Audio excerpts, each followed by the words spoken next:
더불어민주당의 윤석열 내란 진상조사단에서 촉구 기자회견을 준비했습니다. 12.3 내란 관련자들에 대한 철저한 조사를 촉구합니다. 12.3 내란 사건이 일어난 지 보름이 지났습니다. 그럼에도 내란에 깊숙이 개입된 것으로 보이는 핵심 지휘자들이 아직도 현직에 머무르고 있어 문서 파기, 증거 은닉, 도주 등이 우려되는 상황입니다. 특히 저희도 진상조사를 통해 그간 알려진 것보다 훨씬 대규모로 군 고위 현직 지휘자들이 개입되었다는 점에 경악을 금치 못하고 있고 국민 여러분께 이 같은 사실을 알릴 수밖에 없다는 점을 심히 안타깝게 생각합니다. 저희는 추가적인 정보를 바탕으로 즉각적인 수사나 진술이 필요한 관계자들에 대해 말씀드리면서 신속한 조사를 촉구합니다. 1. 먼저 12월 3일 새벽 김용현을 관저에서 만난 사람이 있습니다. 누구인지 밝혀내야 하는데 이를 알고 있는 사람은 양땡열 씨라는 민간인입니다. 김용현의 비서관 노릇을 하던 양 씨는 소대장 시절 전령을 인연으로 경호처장 시절 이전부터 가족과 떨어져 사는 김용현의 공간에서 집사와 같은 역할을 수행해 왔습니다. 때로는 중요 인사들에 대한 접객부터 이동 안내 및 수행 업무까지 다양한 업무를 수행해 온 것으로 알려졌습니다. 박선원 의원이 제기했던 3사령관과 장관과의 회동 당시에도 한남초등학교까지 차량을 이용해 사령관들을 데려온 이도 양 씨로 추정하고 있습니다. 특히 검찰에 자수하기 직전에 휴대전화 등을 맡긴 인물이기도 하고 아직도 김용현의 내란 사건에 대한 증거를 인멸하고 있을 가능성이 농후한 신속히 검거되어야 할 인물이라는 것을 알려드립니다. 다음은 서영교 부단장께서 또 말씀드리겠습니다. 국방부 핵심 지휘자들에 대한 조사와 진술 확보도 아주 시급합니다. 김용현은 12월 3일 당일 오전 11시 40분 국방 컨벤션 센터 오찬에서 이미 국회가 국방 예산으로 장난질인데 탱크로 확 밀어버려라 라는 취지의 발언을 한 바 있다고 합니다. 그 자리에 참석한 국방부 정책차장 방정환 준장은 당일 오후에 휴가를 내고 정보사 판교 사무실로 이동했습니다. 방정환 차장은 물론 휴가를 승인한 조창래 국방부 정책실장에 대한 조사가 이루어져야 합니다. 국방부 지휘구조상 정책실장이 개입하지 않고서는 실행이 어려운 부분이 많기 때문에 국방부 정책실장 조창래에 대한 조사가 이루어져야 합니다. 3. 삼청동 안가 모임에 참석한 인사들입니다.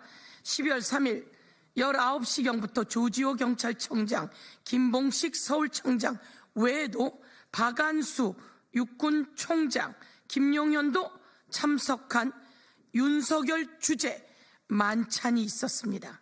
무엇보다 삼청동 안가를 관리하는 박종준 경호처장과 김성훈 경호차장을 즉각 소환해서 삼청동 안가 모임의 실체를 밝혀야 합니다. 도대체 언제부터 몇 명이나 모였고 무슨 계획을 실행했는지 내란 음모 계획과 실행 과정 전모를 밝혀야 합니다. 4.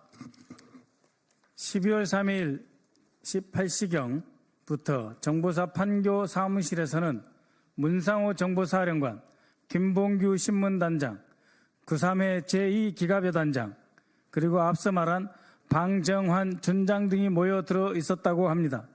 이 중 제2기갑여단은 경기도 파주에 위치한 서울에서 가장 가까운 기갑여단으로 K1A2로 무장한 3개의 전차대대가 배속되어 있습니다.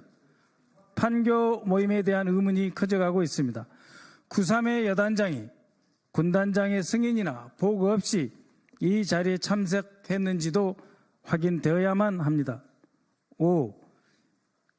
22시 30분경 계엄령 발표 직후부터 전투 통제실로 박안수 겸사령관, 정진팔 합참차장, 이재식 전비태세검열차장, 오영대 인사기획관, 전학유 대변인을 호출하였습니다. 사전에 몰랐다고 했으나 당일 이들에게 군사작전 등에 대한 지시가 있었으리라 추정되는데 김영현으로부터 받은 그 내용이 무엇인지 시급히 확인해야 합니다.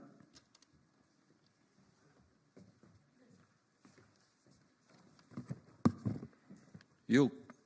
윤석열의 전투 통제실 방문 시 배석했던 인사들에 대한 수사도 진행돼야 합니다.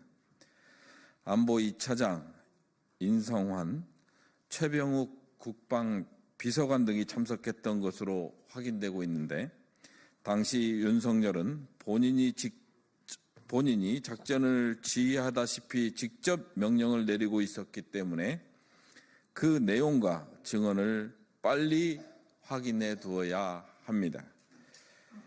7. 강호필 지작사령관에 대한 의문도 해소해야 합니다. 강호필 지작사령관은 공식 회의가 끝난 새벽 3시 20분경에 내란 핵심 세력들 간의 화상회의에 참석했습니다. 즉 방첩, 특전, 수방사령관과 함께 강호필 지상작전 사령관이 참석했던 것입니다. 특히 강호필 지작사령관의 11월 행적에 대한 의문이 많습니다. 행간에는 6월, 10월 대통령 모임에도 참석했다라는 제보가 있었습니다.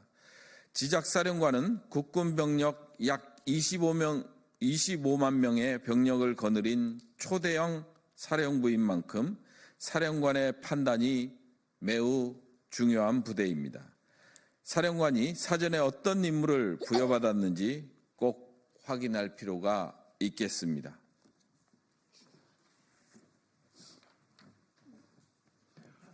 8. 12월 4일 계엄령 해제 2시간 후인 새벽 3시 육군본부에서는 34명의 육군 주요 지휘자들과 고위 장교들을 태운 버스가 서울로 출발했습니다. 계엄사령부에서 본인들이 어떤 역할과 임무를 맡았는지 수사를 통해서 확인해야 합니다. 국민들이 걱정하는 것은 국회의 계엄령 해제 이후 2차 계엄 준비 여부인 바 이에 대한 수사도 불가피합니다. 9. 현재 국방부 장관의 직무대행을 하고 있는 김선호 차관에게 당부드립니다. 국내의 어떤 상황에서도 빈틈없는 방위태세를 유지하며 국민의 생명과 국가의 안보를 지키는 데 최선을 다해 주시기 바랍니다. 다만 본인의 당일 행적에 대해서도 적절한 계기에 전면적인 공개와 해명으로 불필요한 오해의 소지 제거에 노력해 주시기 바랍니다.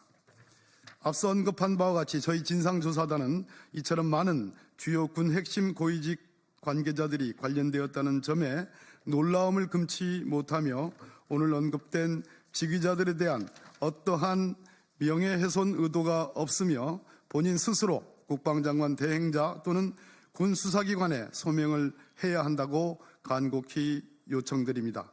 이와 같이 아직도 확인되지 않는 실체적 진실에 대해서 규명할 필요가 있습니다. 이러함에도 국민의힘 측은 진상조사에 대해 비협조적인 태도로 일관하고 있습니다. 국회가 군인에 의해 침탈된 상황입니다. 당리당략을 떠나 민주주의를 회복하기 위해서라도 12월 3일 당일 국방부의 행적에 대한 조사가 필요합니다. 상임위 소집, 국정조사권 발동 등에 적극 협조해 주십시오. 더불어민주당 윤석열 내란 진상조사단 일동이었습니다.